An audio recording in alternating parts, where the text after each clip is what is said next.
Hello বন্ধুরা, আসসালামু আলাইকুম। মহিষ কিচেনে আপনাদের সবাইকে স্বাগতম। আজকে আমি বানাবো আলু বেগুন চিংড়ি দিয়ে নিরামিষ সজনে ডাঁটা রেসিপি।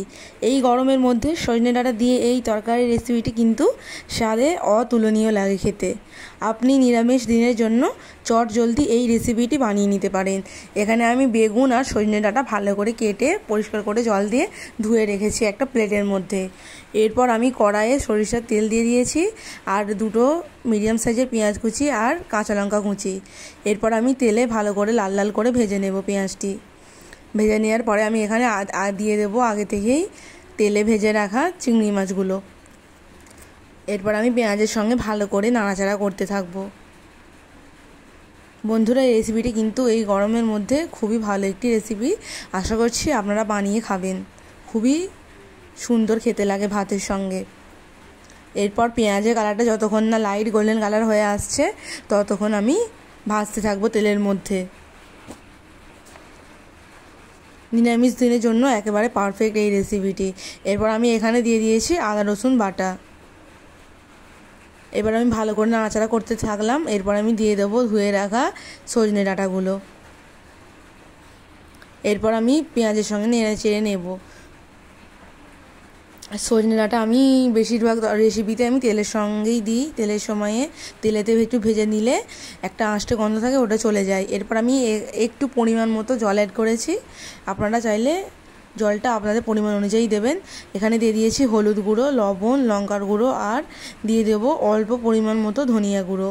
এরপর আমি সব কিছু একসঙ্গে নাড়াচাড়া করে নেব যাতে করে সজনে ডাঁটার ভেতরে মশলাগুলো ঢুকে যায়।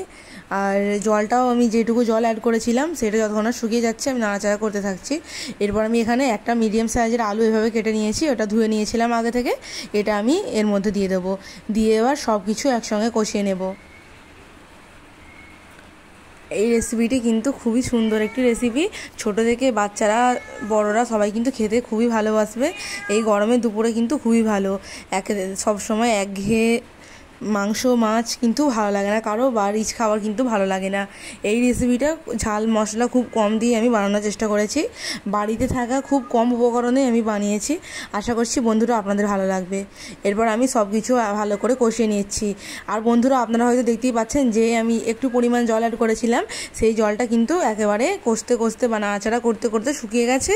এরপর আমি আলু আর সজনে ডাঁটা সিদ্ধ করার জন্য পরিমাণ মতো জল অ্যাড করেছি।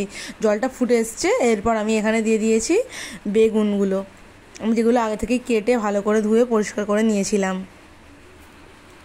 এরপর আমি বেগুনগুলো ভালো করে জলের মধ্যে ভালো করে নাড়াচাড়া করে নিচ্ছি। এভাবে একবার অবশ্যই বানিয়ে খাবেন বন্ধুরা, খুবই ভালো লাগবে।